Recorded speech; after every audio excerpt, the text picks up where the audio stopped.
All right, so like Lachlan said, it's great to be here, everybody. My name is Tim Hinrichs. I'm the CTO and co-founder of Styra. I'm also one of the co-creators of the Open Policy Agent project. So what we thought I'd do today is just sort of go through OPA, talk about why we started it, who's using it, sort of how it works, and hopefully we'll give you enough to understand if you can use it too. So we do have a poll set up just to help me understand a little bit about how far along everybody is with Kubernetes and with service meshes. So if you could go ahead and fill that out, that'd be great. So when we started the Open Policy Agent project, the problem that we saw was that all throughout the cloud native ecosystem, every different piece of software that exists implements authorization and policy in their own way. And so obviously, what that means is that every time you're trying to either understand or control which users, whether those users are people or machines, and which actions they can perform, well, then you've got to learn a different UI, a different API, even a different authorization and policy model.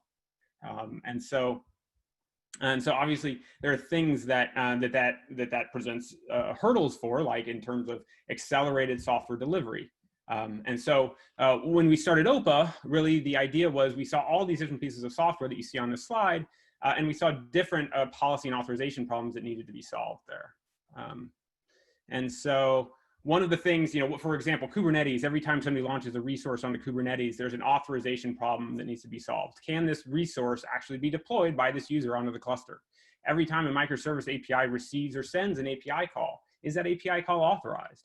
Every time some person or machine runs a database query, is that query safe to run on behalf of that user? Same way with public cloud, even servers. That's an interesting use case, like where every time somebody tries to SSH to a server, assuming, or an EC2 instance, like is that authorized or not? CI/CD is the same kind of thing. Every time somebody tries to merge code or deploy code into a running system, there's an authorization, there's a policy problem that needs to be solved there. And the point is that all of these different pieces of software do things in their own way.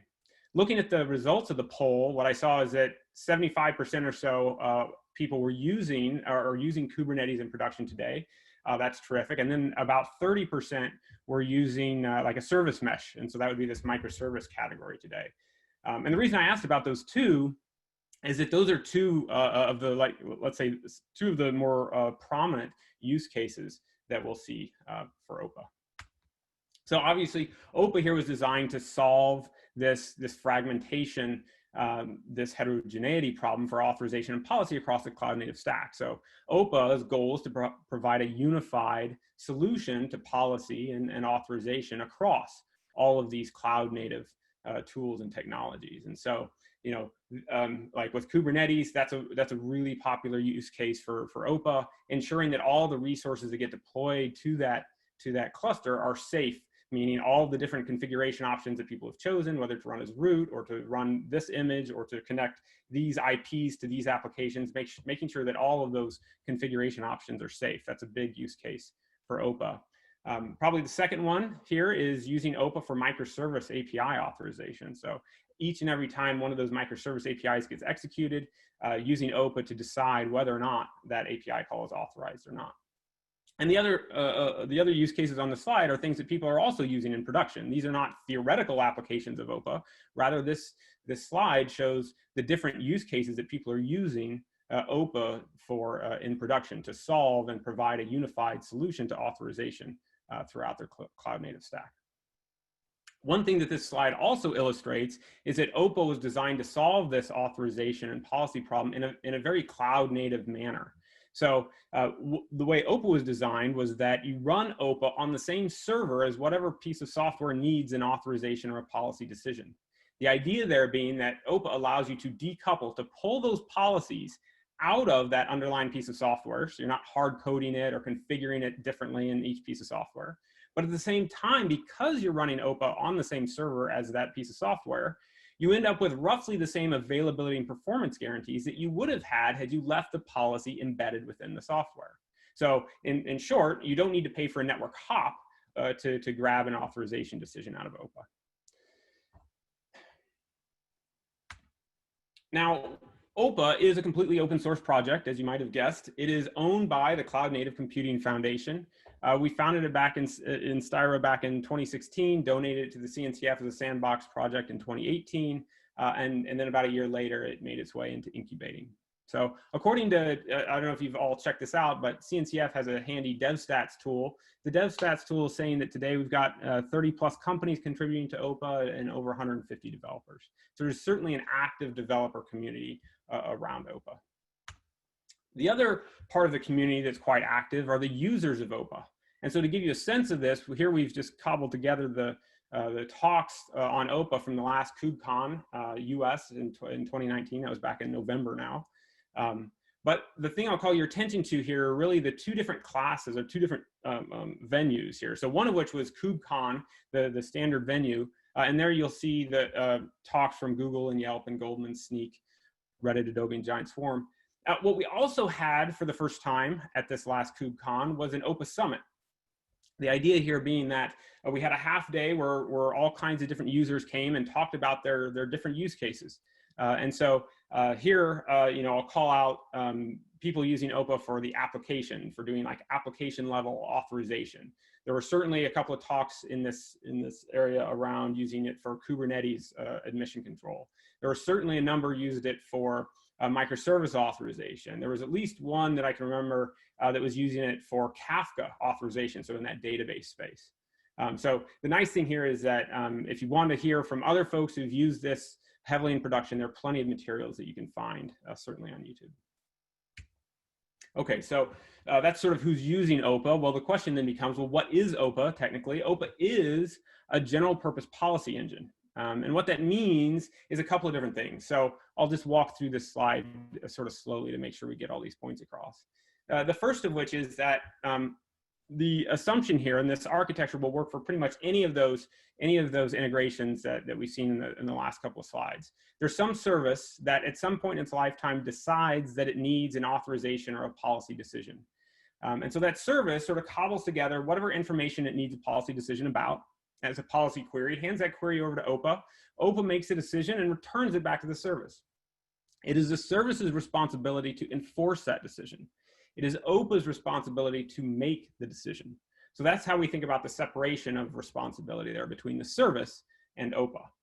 Now, for example, that service, if it's a Kubernetes API server, might cobble together a policy query that is simply that 100 or 200 or 500 lines of JSON or YAML that represents the pod or the ingress or whatever resource the user is trying to create on Kubernetes, and hands that chunk of JSON over to OPA.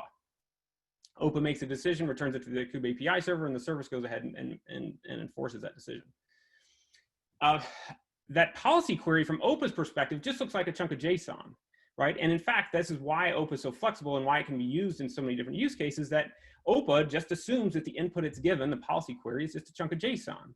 It doesn't know or understand what a Kubernetes pod is or an ingress is. If the service is a microservice, that microservice might be sending over a method, a user, and a path. Again, OPA sees that as a chunk of JSON. OPA does not itself know what a method, a user, or path represent in the real world. So the way this works is that I, as a policy author, well, I know what that input, that policy query represents in the real world. I know what a method, user, and a path is. I know what a Kubernetes ingress or a Kubernetes pod is. And so I can go ahead and write the policy that makes the appropriate decision.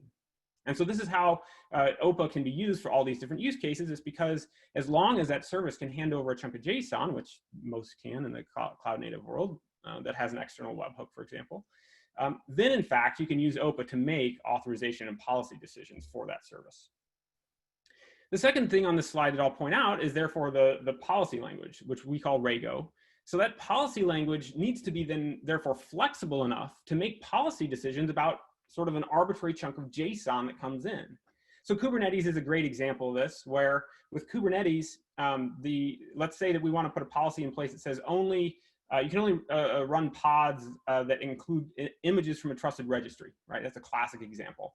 So when the Kube API server hands over that, that 50 or 100 lines of JSON representing a Kubernetes pod, OPA needs to be able to just sort of dig down through that hierarchically nested JSON YAML data. It needs to be able to find that array of containers that exists within the pod description. the policy then needs to be able to iterate over all of the elements of that container's array, and for each one, grab the image field. And then it's got to take that image field and do some string manipulation to figure out if that image is or is not from one of the trusted registries. So all of that kind of functionality, digging down through deeply nested data, iterating over arrays, even objects, and doing string manipulation is all required to write these kinds of Kubernetes policies. And that kind of flexibility, that kind of expressiveness is what Rego was designed to be able to do. And so if you think about Rego and the policies you can write with OPA compared to all the other kind of standard policy systems that you've sort of heard about and thought about, like RBOC, ABOC, access control lists, IAM kinds of systems, they're all effectively less expressive than Rego. So Rego gives you quite a bit of flexibility when it comes to writing policy.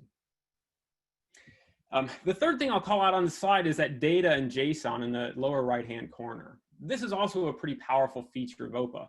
OPA was designed so that you can provide what we like to call external data, data about what's happening in the world to OPA. And then once OPA has that information, it also just looks like JSON. And now you can write whatever policies you want using that external data, using that information about what's happening in the world in order to make the appropriate policy decision. So we like to therefore call the ability for OPA to ingest this external data the ability for a policy author to write context-aware policies, policies that are aware of the world in which they live. So a good example of this that I always like to use is in the infrastructure space. Suppose you wanted to write a policy that said only people who are on call can make changes to the production Kubernetes cluster, can run queries over the production database, and can SSH into production servers, right? So who's on call? Well, Kubernetes doesn't know, the servers don't know, the databases don't know, none of them know who's on call. Even your LDAP, Active Directory, whatever you're using for identity, it doesn't know who's on call either. Typically, who's on call comes out of a third-party service, something like PagerDuty. So what OPA allows you to do is extract that information about who's on call out of PagerDuty, inject it into OPA as just JSON, and now you've got that data available to you to be able to write exactly the policy that we talked about. So it's pretty powerful. A lot of people like to use that in a variety of creative ways. The last thing I'll mention on the slide here is the policy decision itself. So the first kind of example, the first kind of use cases that we often see people use OPA for is authorization. So the decision is effectively allow or deny. It's a Boolean. And so certainly OPA is good at making those kinds of decisions, but the other aspect for which we like to call OPA a general purpose policy engine is that OPA can make policy decisions that are not simply true, false, or allow, deny. OPA can make far richer policy decisions. So for example, if you wanted to write a rate limiting policy, well then for the decision itself, you need to return a number. If you wanted to write like a placement policy, then you would need to return the decision itself to perhaps be an array of all the clusters to which you want to deploy this application. So this is something that OPA also provides. Policy decisions for OPA can also be any arbitrary JSON value. And what that does is it gives you quite a bit of flexibility, again, in terms of the policies that you want to write.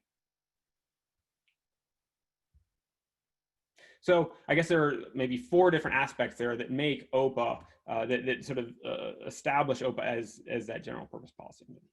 The important thing to take away here is, so at the end of the day, what OPA is designed to do is decouple policy or authorization from that underlying service. So you're no longer, so that you can manage that policy separately, you've got a unified way of authoring policy and debugging it and a standard tool set and framework for policy across all of your different cloud native services.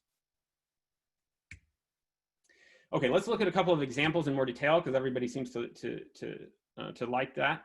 So let's first look at sort of a microservice authorization integration. And here, one of the questions that we'll often get is, okay, well, that picture on the last slide basically showed that the service needs to explicitly call into OPA. And so the question we get is, doesn't that mean that microservices need to have their code changed in order to interact with OPA? And the answer to that is no.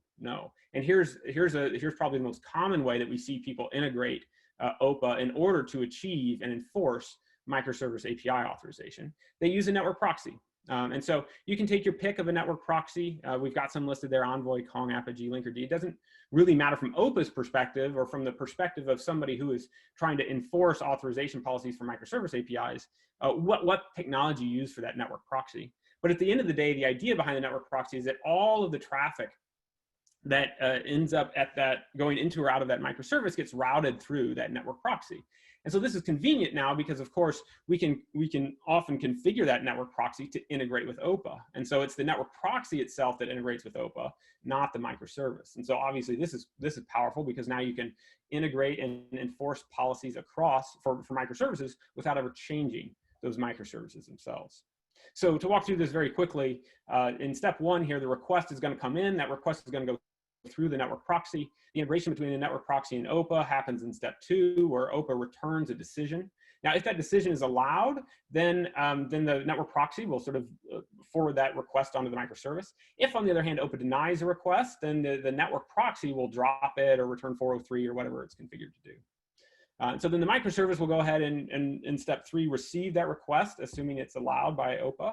The microservice will return a response in step four. And now the most standard thing that we see people doing is having that network proxy just go ahead and send that response in step four back to the caller. But another thing that we're starting to see people do is have that response sent back to OPA, the response itself, and ask OPA, hey, can you please do some filtering of that data? And then OPA in that case returns the filtered data, at which point the network proxy can return it back to the caller. So that's certainly something that we'd recommend only if you've got relatively small amounts of data. If you've got tons of data and you want to do data filtering, we certainly recommend doing that within the database itself. But this is certainly a good approach if you've got small amounts of data. So anyway, that was one example of an integration that's pretty popular. Here's another one. This is the Kubernetes, sort of classic at this point, Kubernetes admission control integration.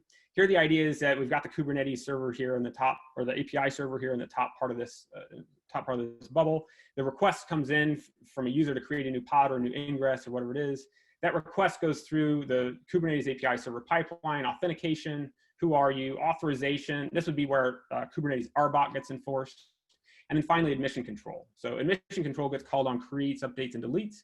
And the idea here is that admission controller will hand over to OPA the entire, whatever I keep saying, 100 lines of JSON that represents the full configuration of that ingress or that pod or whatever it is.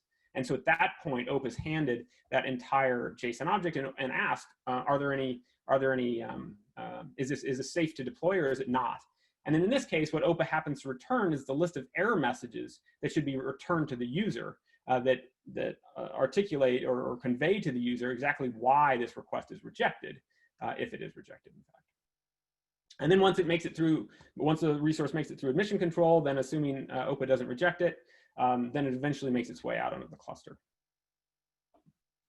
The important part about this one and the last one, which I forgot to mention, is that in both cases, OPA is integrated sort of natively into the Kubernetes API server, and in the last case, it's integrated natively into the network proxy. And so there's no way to really avoid or to circumvent those protections, those policies that you put in place with OPA. This use case has become so popular that it has a dedicated project within OPA called Gatekeeper. So if you're interested in Kubernetes and using OPA for OPA policies for that, for Kubernetes, I definitely recommend you check that out. Third quick example here, CI/CD. Here, what we see a lot of people starting to do is looking at, let's say, files that are being checked into, let's say, Git, and they're structured data files, like their YAML or JSON or whatever, and then using OPA and writing policies over what the structure or maybe even schema of some of that data should be. And then the idea here is that when that code gets, when somebody tries to check that code in, opens up a PR in let's say GitHub, then they can run these policy tests to make sure that all the files that are in that PR are safe to go ahead and merge in. And so here this is sort of, think of OPA in this case as sort of just a command line tool that you would run over a bunch of files and get test results back out. And this use case has become, again, so popular that it has its own dedicated sub-project, conf tests. So if you're interested in running OPA, especially in a CI/CD pipeline or even over files that exist on developer laptops and wanting to put policies in place, I definitely recommend you check this one out too. Okay, so we sort of talked at a high level about OPA and what its goals are. I do want to mention a couple of the features that OPA provides out of the box to give you a better, a rounder perspective on all that OPA makes available. So Rego, the policy language itself, is a completely declarative language. It's a declarative language where you write effectively a bunch of if statements. And that language is rich enough to allow you to encode a broad array of policies like some of those that we've discussed. That language itself has a number of what we like to call built-ins. So built-ins handle very common and sometimes functionality that is often something that you would just expect to be written in Go or Java or something. So like a JSON web token inspection, decoding, even verification. There's support for open that. You know, if you want to do date time manipulation, certainly there's built-ins for that. Sort of network seeder arithmetic. If you're writing policy about, you know, the networking, then often you need to be able to inspect and analyze and manipulate some of those seeders and understand them a bit more. So there are over 50 built-ins, and that list sort of grows over time and are relatively easy to add. We've already talked about context-aware policies. Composition and delegation is really this idea that OPA and Rego specifically was really designed so that you can write many a whole collection of policies. So you can effectively break your policies into modules, just like you would with traditional code. And that's pretty powerful because then what you can do is you can say, have a networking team write their policy about what's safe or what's authorized for the network. And you can have a compute team, let's say, that's responsible for writing policies about compute.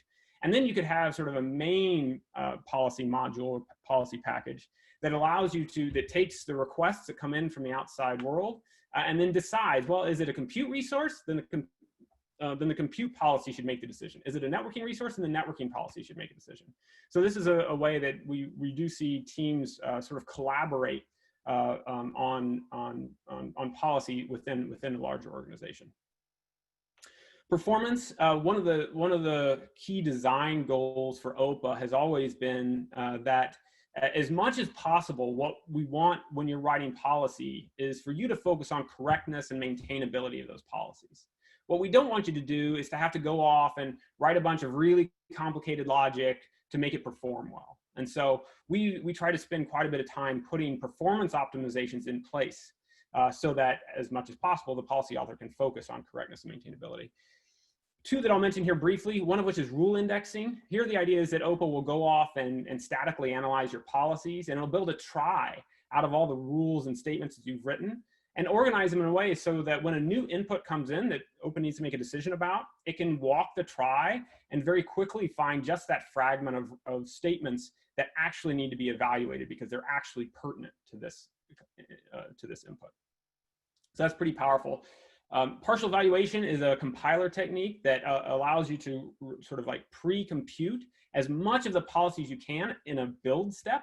And then when you deploy that policy, there's the evaluation time is mainly limited to just those pieces that absolutely need to be evaluated because the decisions that are being made are dependent on the input that comes in.